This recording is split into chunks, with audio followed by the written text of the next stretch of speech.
안녕하세요. 정미용 칼럼입니다. 오늘은 이른바 그 보수라고 하는 진영.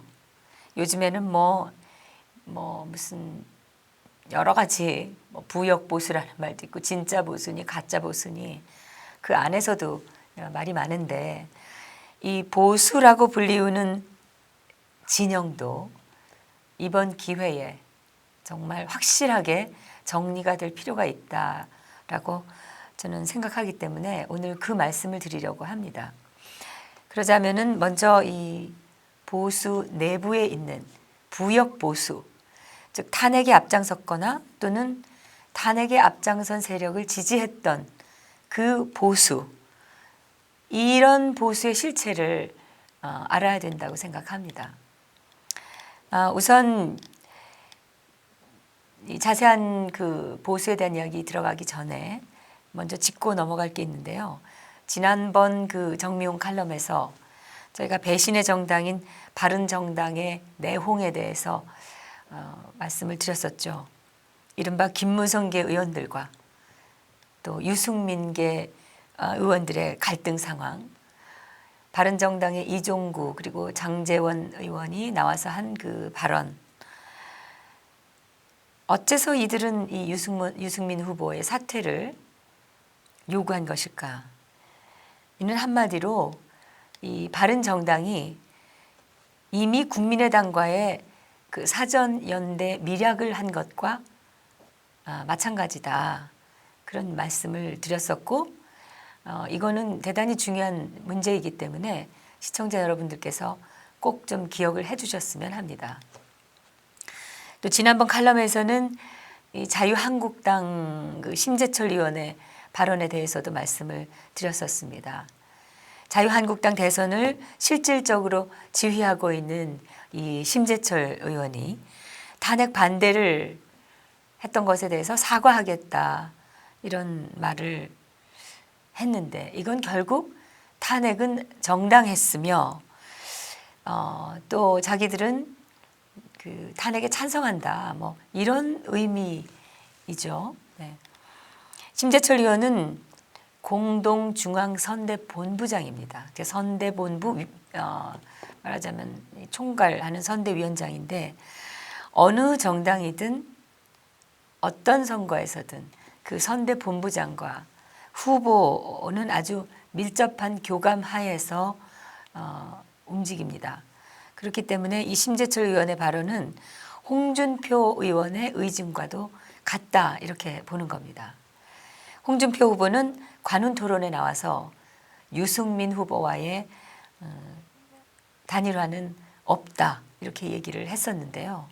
그리고 나서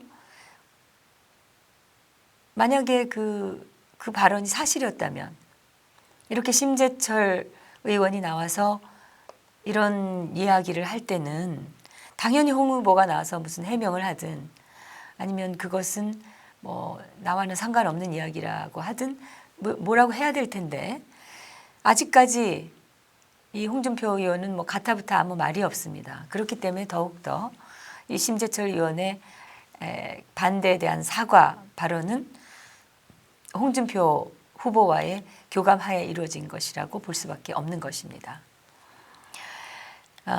그간의 그 홍준표 후보가 박근혜는 이제 잊어버리자, 김대중 노무현 정권 시절도 참았는데 박근혜 정권 그 지난 4년은 정말 이가 갈린다 이런 말도 했었고, 양아치 친박이다, 또 탄핵은 정치적으로 옳은 결정이었다 이런 얘기도 했었죠.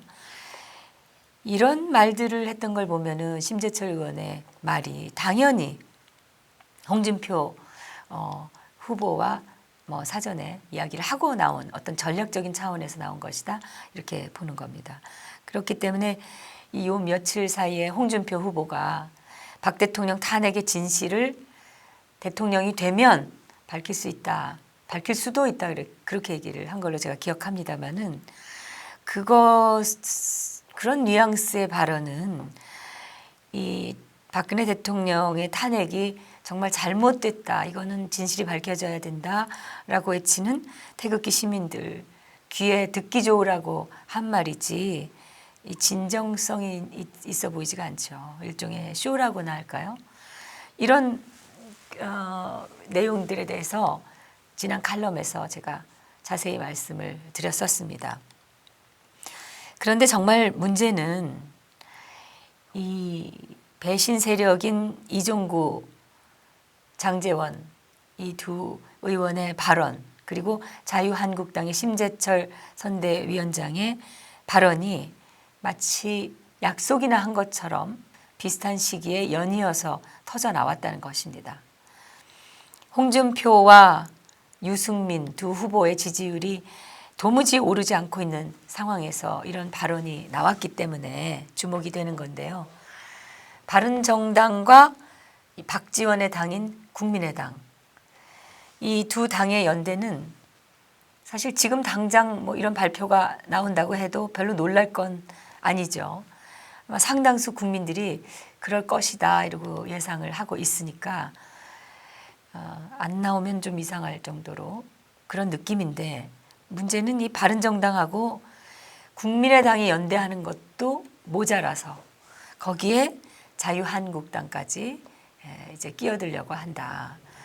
이게 드러났다는 겁니다.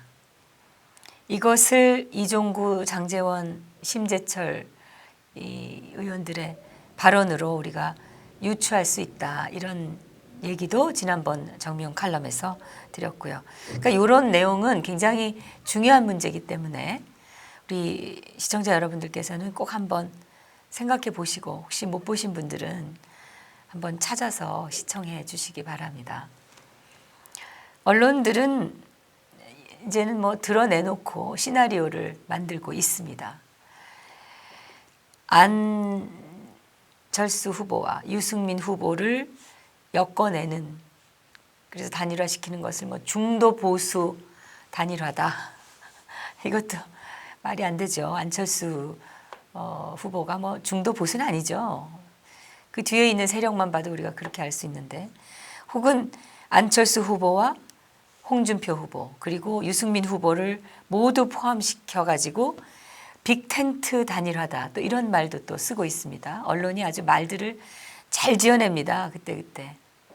거기다가 안철수, 유승민 두 후보의 단일화를 먼저 한 다음에 홍준표 후보와의 단일화를 추진하자, 이런 단계적 단일화론도 지금 언론이 거론하고 있습니다. 이게 선거일이 이제 겨우 한 10여일 남았는데 이런 일들이 벌어지고 있는 겁니다. 이게 도대체 무슨 일입니까? 이게 참 엉망진창 선거라고 할 수밖에 없는 이런 상황인데요. 지금 사실 그 동북아시아 전체가 북한의 핵 도발에 대한 미국의 대응 문제, 이걸 가지고 초긴장 상태죠. 그야말로. 우리에게는 이것만큼 더 중요한 이슈가 없습니다. 6.25 이후에 가장 큰 위기다, 이런 얘기를 하는 그런 엄중한 상황인데, 우리는 북한을 뭐 거의 붕괴시킬 수 있을 정도로 몰아세웠던 그 대통령을 끌어내리고 죄가 밝혀지지도 않았는데 구속까지 시켜놨으니까 북한 집단이 지금 뭐 얼마나 좋아하겠습니까? 축배를 들고 있을 거라 생각합니다. 이런 상황에서는 사실 안보 문제가 어떤 경우에도 핵심적인 의제로 다루어져야 정상이라고 생각을 합니다. 그런데 온 언론이 선거에만 집중되어 있습니다. 이거는 이 언론이 이거는 자기들이 지지하고 있는 그 후보들에게 불리해질까 봐 지금 의도적으로 이것을 미루어 놓고 있는 것이다. 저는 이렇게밖에는 볼 수가 없습니다. 이 언론이 선거에 매몰되어 있는데 특히 문재인, 안철수 두 후보만 집중적으로 보도를 하고 있고, 사실상은 이 둘 중에 하나 골라라, 이렇게 유권자들을 아예 강요하고 있는, 겁박하고 있는 이런 상황이 느껴지기까지 합니다. 종편이나 또는 주류 신문이 하는 대로 가만히 내두면은 이건 뭐 완전히 북한이 원하는 상황으로 갈 수밖에 없는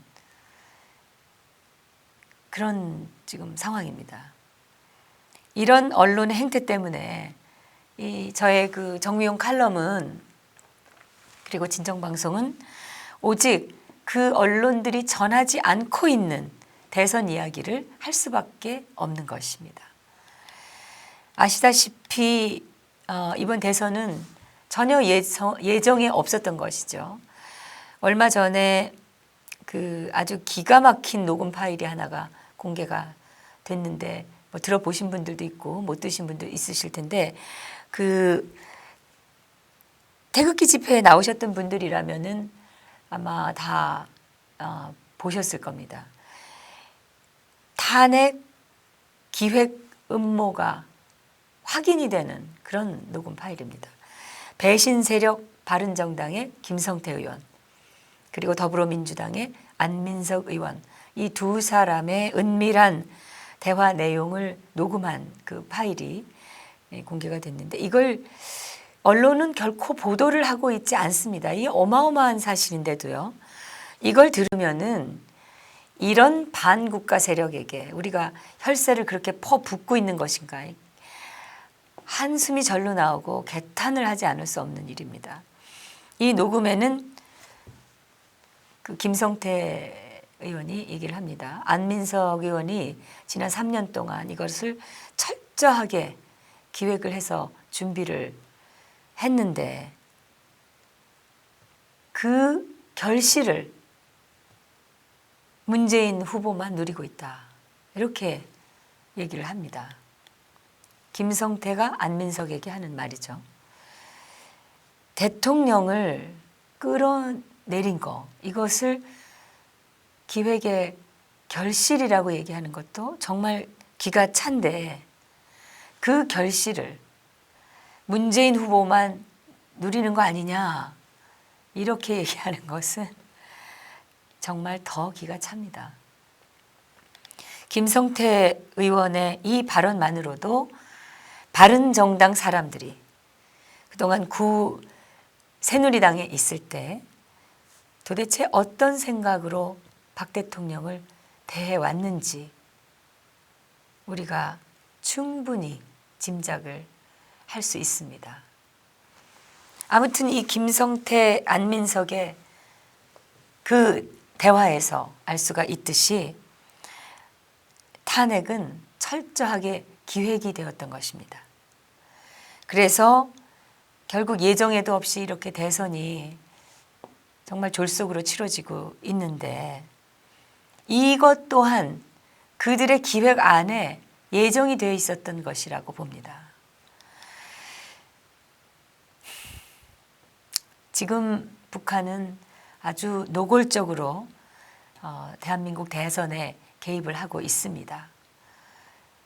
10여 년을 하지 않던 나한수표 방송까지 지금 하면서 이미 남한에 잠입해 있는 그리고 남한에 활동하고 있는 간첩이나 그리고 종북 세력들에게 뭔가 이 탄핵 사태와 관련해서 지령을 내렸고 지금 북한이 연일 어떤 그 한 입장을 세워서 어떻게 보면 노골적으로 지금 문재인 후보 편을 들고 있는 것으로 보이는데요. 우리 보수 진영 일각에서는 이 문재인보다는 문재인을 막기 위해서 안철수를 택해야 된다고 하는 이른바 차악론, 최선이 아니면 차악을 선택해야 된다. 이런 얘기가 있는데 이거를 엊그제 북한이 아주 또 맹비난을 했죠. 한마디로 이게 북한의 문재인 편들기다 이겁니다. 어째서 그러면 북한이 이토록 노골적으로 문재인 후보 편을 드는 것일까? 그거 뭐 여러분 제가 더 이상 말씀드리지 않아도 짐작하시리라고 생각합니다. 한편 어제가 아니네요. 그러니까 23일에 국민의당의 박지원 대표가 안철수 후보 지원 유세에서 이렇게 얘기를 했습니다. 안철수가 대통령이 되면 내가 초대 평양 대사가 돼서 대북 문제와 관련해서 일자리 창출에 앞장서겠다. 이거 말은 이렇게 했지만 역시 말하자면 개성공단 같은 것을 잔뜩 늘리겠다 이런 말로도 들리고, 그러나 어찌됐든 이 박지원 의원이 친북 성향이라는 것은 이 과거에 대북 불법 송금 사건을 저질러 가지고 감옥까지 갔다 온 사람이니까 우리가 다 드러난 거기 때문에 새로울 건 없습니다. 하지만 정말 중요한 것은 이 안철수 후보가 대통령이 됐을 때 무슨 일을 어떻게 해야 될지에 대해서 안철수보다 먼저 서슴없이 말을 하고 있다는 거, 이게 아니겠습니까?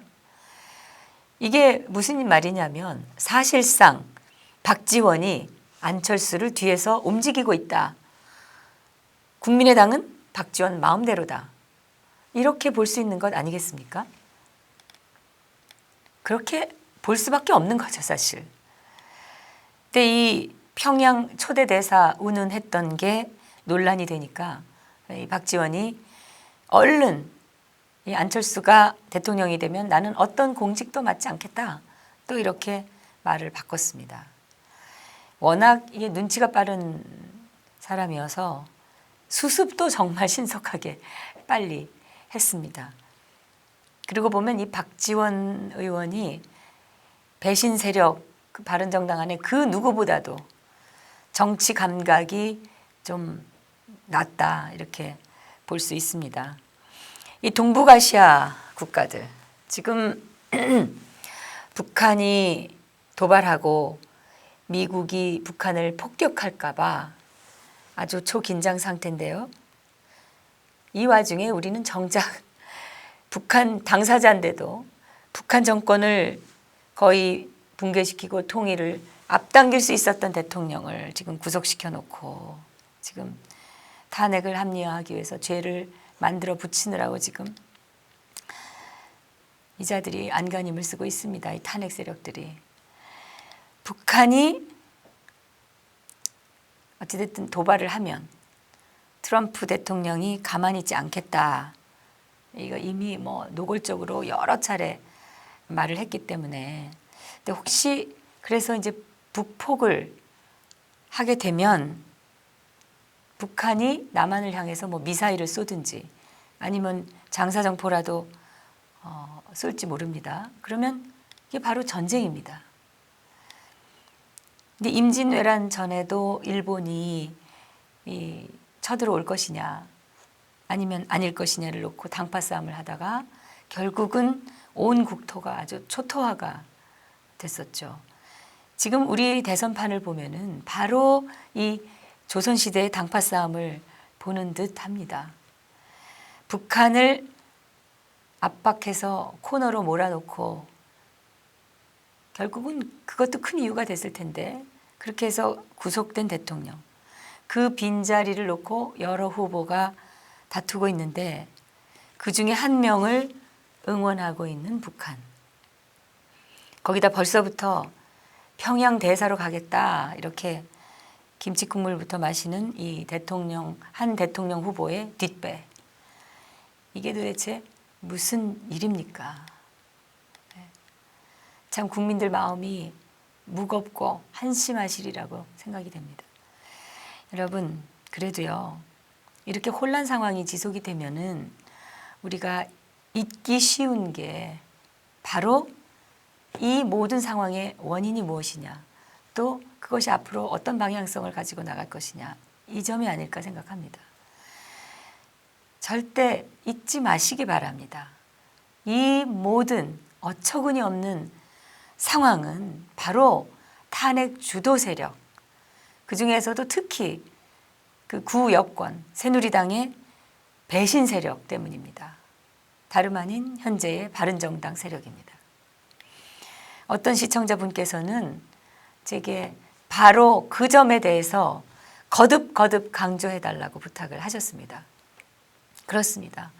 우리가 정신없이 어리버리하는 그 와중에 잊어버리고 막 휩쓸려 가기 쉬운 게 바로 이게 도대체 왜 생겨 있는지에 대한 것을, 그 원인에 대한 것입니다. 죄 없는 대통령이 구속이 됐고 완전히 좌파판이 된 이런 대선 형국을 만든 장 본인들은 이걸 다 예상하고 짐작했으면서도 좌파들의 앞장을 서서 탄핵에 적극 나선 바른정당 배신 세력입니다. 이들. 그런데 자유한국당은 이런 바른정당하고 손잡으려고 안간힘을 쓰고 있습니다. 그러면서 태극기 시민들에게는 또 무조건 그냥 표를 달라고 하고 있습니다. 이게 얼마나 우리 태극기 시민들을 무시하는 겁니까? 그리고 그 시민들의 열망으로 만들어졌던 새누리당을 완전히 무시하고 있는 거죠. 이번에 그 새로 창당한 새누리당의 조원진 대선 후보는 이번 대선의 성격에 대해서 이렇게 이미 말을 했습니다. 탄핵 주도 세력과 탄핵을 반대하는 시민들과의 싸움이다. 이것은 조원진 후보만의 생각이 아니고 지난 겨울 내내 태극기 집회에 참석했던 수백만 명에 달하는 국민들의 생각인 것입니다.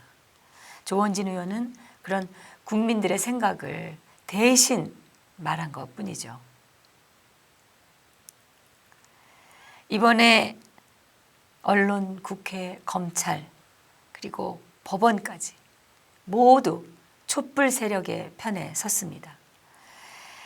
촛불 속에는 이석기 석방하라, 사회주의가 답이다, 이런 피켓이 난무했습니다.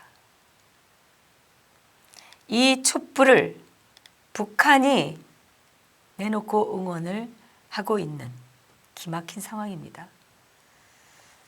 이런 촛불과 언론, 국회, 검찰, 법원까지 마치 이 짜고 하는 듯이 순식간에 일사천리로 대통령을 탄핵하고 끌어내리고 구속시키고 이런 걸 보면서 대통령을 뽑은 국민들은 크게 절망했습니다. 대한민국에는 우리의 말을 들어줄 지도자가 정녕 없는가 통탄했습니다. 그렇게 해서 안 되겠다 해서 탄생된 당이 바로 새누리당인 거는 여러분들이 잘 아실 겁니다. 지금 새누리당에 대해서 이런저런 비판이 나오고 있는 거 제가 알고 있습니다. 새누리당에 소속된 일부 인사들에 대한 불만을 가진 이들이 많은 것 같습니다. 이해는 하지만 저는 그거는 지엽적인 것이라고 봅니다. 지극히 감정적인 것에 불과합니다. 그런 것은 사실 일단 제쳐두어야 됩니다. 그것은 시간을 조금만 우리가 가지면 얼마든지 해결할 수 있는 문제이기 때문입니다. 중요한 것은 이 새누리당이 왜 탄생했는가? 그 이유입니다.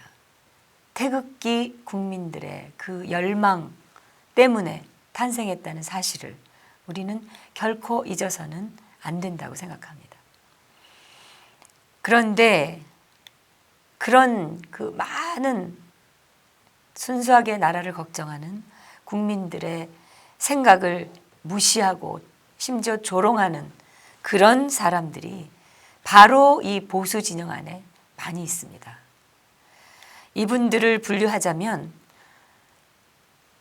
크게 이제 두 개의 그 파벌로 갈리는데요. 하나는 소위 그 차악을 선택해야 한다는 그룹. 그리고 이제 그러니까 문재인을 막기 위해서 안철수를 밀어야 한다. 이렇게 주장하는 세력이고요. 또 다른 하나는 홍준표를 무조건 밀어야 된다라고 하는 그런 홍준표 밀기 세력입니다. 안철수 밀자는 분들이나 홍준표 후보를 밀자는 분들 얘기를 들어보면은 언뜻 뭐 그럴듯하게 들리기도 합니다. 근데 세상에 이 논리가 없는 얘기는 어디도 없습니다. 다 모든 말에는 나름대로 그럴듯한 논리를 가지고 이제 진행이 되는 거죠. 그런데 이분들은 이 탄핵 주도 세력을 지지하거나 또는 거기에 부역했다는 그런 일종의 원죄가 있는 분들이 많다고 봅니다. 그래서 그분들이 우리가 보수를 위한다 라고 하는 그런 주장에는 명분이나 설득력이 떨어진다고 보는 것입니다. 안철수를 밀자고 하는 분들과 홍준표를 밀자고 하는 분들의 공통점은 대부분 비박계를 성원했던 분들이다, 이런 점입니다. 작년 총선에서 새누리당, 이 여당이 참패했던 그 원인을 친박 때문이라고 주장한 분들이 많습니다. 지난 총선의 그 참패 결과는 김무성, 유승민 세력 때문이다. 이것은 그 선거 이후에 있었던 구 새누리당 전당대회를 통해서 명백히 드러났습니다. 당원들이 심판하지 않았습니까? 그때 그 김무성, 유승민 세력이 탄핵에서 이 배신 세력, 그러니까 말하자면 좌파에 부역한 세력이라는 것도 명백하게 드러났던 셈입니다. 특히 이 박근혜 대통령의 탄핵이 친박 때문이 아니라 친박의 숫자가 너무 적고 그 세가 약해서 발생한 일이라는 것도 이미 다 드러난 일입니다.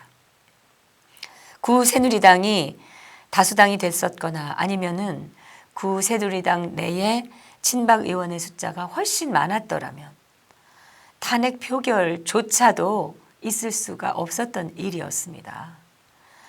그러니까 지난 총선에서 김무성 세력의 편을 든 보수 인사들은 지금은 입이 10개라도 할 말이 없게 된 겁니다. 그런데 그분들이 지난 탄핵 전국 초기부터 대통령이 뒤로 물러나고 이 황교안 총리가 내치를 맡아야 된다, 그렇게 주장을 많이 했었죠. 또 대통령이 검찰 수사 받아야 된다, 이렇게 또 초기에 많이 주장을 했습니다. 그리고는 그런 주장들이 막판에 크게 작용을 한 거죠. 쉽게 말해서 보수 원로들조차 탄핵으로 이 박근혜 대통령을 심판해야 된다고 주장하고 있다. 이런 그 공식 아닌 공식이 생겨버린 겁니다. 한마디로 이들은 결국 좌파 세력에게 부역한 것과 마찬가지다. 저는 그렇게 보고요. 알고 했든 속아서 했든 좌파와 이 탄핵에 그야말로 홍위병 역할을 했던 이 조중동 세력에게 부역을 한 것입니다. 그러다가 이제 광장에 태극기 시민들이 많이 모이고 대통령이 이 탄핵이 이제 좀 기각될 가능성도 있다, 이런 말이 막 돌고 그랬을 때 바로 그분들이 이 광장 태극기 집회에 이제 살금살금 나오기 시작한 겁니다. 이번 그 탄핵 정국에서 정말 많은 보수 시민들이 눈물을 많이 흘리고 정말 피눈물 나는 그런 가슴 아픈 장면들이 많이 연출이 됐습니다. 이 와중에 또 한편에서는 아주 짭짤하게 수입을 챙긴 또 사람들이 있습니다. 뭐 소문에 의하면 꽤 많이 벌었다 하는데 지금 그런 분들이 안철수, 홍준표 밀자 이러고 나오는 겁니다.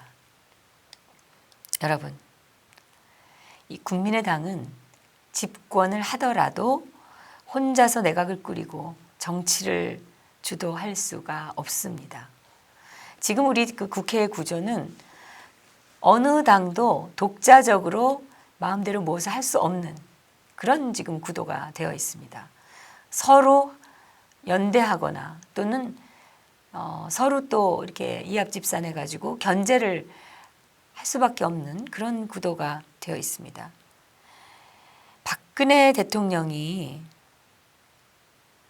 왜 탄핵됐는지, 그리고 임기 중에 왜 그렇게 제대로 정책을 펼칠 수가 없었는지 우리는 똑똑히 기억하고 있습니다. 그리고 그걸 잊지 말아야 됩니다. 박근혜 정부는 야당의 발목 잡기 때문에 정책을 제대로 펼치지 못한 것도 있었지만 결정적으로는 이 김무성, 유승민 세력이 사사건건 시비를 걸었기 때문에 이 일을 제대로 못한 겁니다. 철도 노조 파업 때도 김무성은 야당 편에 섰고 공무원 연금 개혁 때는 또 유승민, 김무성이 또 다 야당 편을 들었습니다. 세월호 사고 때도 유승민은 세월호를 인양해야 된다라고 하는 이 반정부 세력에게 힘을 싣는 그런 말만 했죠. 자유한국당의 정우택 의원 같은 사람은 세월호 그 사고 이후에 아주 혼란스러울 때 당시 이 남재준 국정원장 물러나라고 했습니다. 그때 뭐 세월호가 뭐 국정원이 소유하고 있는 배다 뭐 이런 그 말도 안 되는 소문도 막 돌고 그랬었죠. 근데 여당이 다수석을 가진 상태에서의 그 현직 대통령도 저렇게 아무 일도 하지 못했는데 지금 안철수가 집권하면은 뜻대로 무슨 일이든 제대로 할 수 있겠습니까? 문재인 당하고 합치를 하지 않고서는 아무것도 할 수 없다는 것은 불을 보듯 뻔한 일입니다. 이거는 박지원이 그 당에 있느냐 없느냐 그의 문제가 아니라 지금 구조적으로 국회 내에서 그렇게 될 수밖에 없다는 것이죠. 거기다가 안철수 뒤에는 박원순 세력이 또 버티고 있습니다. 이 박원순과 안철수의 끈끈한 관계가 있다고 보는데 안철수가 중도 보수니까 문재인보다 나으니까 안철수를 당선시키고 그 집권한 다음에 우리가 후일을 도모하자 이렇게 얘기하시는 분들이 있는데 그 후일이라는 건요 박원순이에게 훨씬 유리해지는 그런 후일입니다. 그게 87년 체제 이후에 이 대통령이란 자리가요 공천권을 꽉 쥐고서 자기 그 여당을 확실하게 장악을 하지 못하면 국회에 끌려갈 수밖에 없는 그런 형편에 지금 처하게 되었습니다. 가장 보수 우파적이다. 그 보수의 상징과 같은 그런 박근혜 대통령 그리고 압도적으로 이 다수였던 그 여당에서도 결국 그 좌파적 성향의 이 국회가 되는 바람에 이게 이제 결국은 자리에서 끌어내려졌는데 이런 상황에서 보면은 또 홍준표 후보가 된들 뭘 할 수 있겠습니까? 특히 홍준표 후보는 애당초에 바른정당 세력과 더 가까운 인물이죠.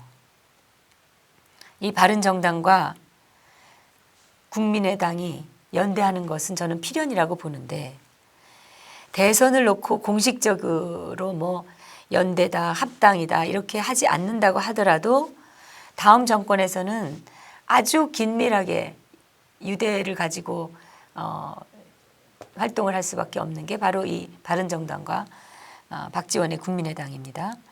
특히 이들은 공동의 목표가 있습니다. 개헌이라는. 그러니까 이 개헌이라는 공동의 목표를 달성하기 위해서는 반개헌 세력인 문재인 파를 견제하고 또 대항해서 싸우기 위해서 서로 이 두 당이 연대할 수밖에 없는 겁니다. 여러분, 그 바른정당과 국민의당 연대가 중도 보수 연대라고 생각하십니까? 절대 아닙니다. 여기는 분명히 좌파 연대이지 중도가 됐든 뭐가 됐든 우파 연대는 아닙니다. 그런 연대에 자유한국당 내에 남은 비박계가 이제 자유한국당을 그쪽에 끼워넣기를 하려고 시도하고 있다, 이렇게 보는데요. 이 바른정당, 국민의당 그리고 이제 자유한국당까지 연대가 된다면 이거는 좌파적 연대라고 우리가 보거나 아니면은 좌파에 부역하는 연대라고 할 수밖에 없습니다. 정리하면은 안철수를 밀어야 된다고 주장하는 보수는 비박계를 지원했던 보수고, 홍준표를 지지해야 된다고 주장하는 보수의 상당수도 사실은 비박계를 지지하고 또 친박계에 아주 감정적으로 좋지 않은 그 자세를 가져셨던 그런 분들입니다. 이게 안철수와 홍준표를 밀자는 분들의 실체입니다. 뭣도 모르고 이들의 논리에 의해서 끌려가는 분들도 꽤 있지만 아무튼 그렇습니다. 우리는 이런 좌파와 싸울 신라 같은 그런 동력을 마련해 둬야 됩니다. 이게 바로 새누리당입니다. 그리고 이번 기회에 새누리당의 보수는 좌파에 부역하는 그런 보수와는 갈라져서 확실한 정체성과 그리고 방향성을 가져야 된다고 봅니다. 좌파 부역 보수들이 뭐 새누리당을 지지하는 국민들을 뭐 친박이라느니 박바라느니 뭐 하면서 아무리 폄하를 하든 뭐라고 부르든 그건 상관없는 일입니다.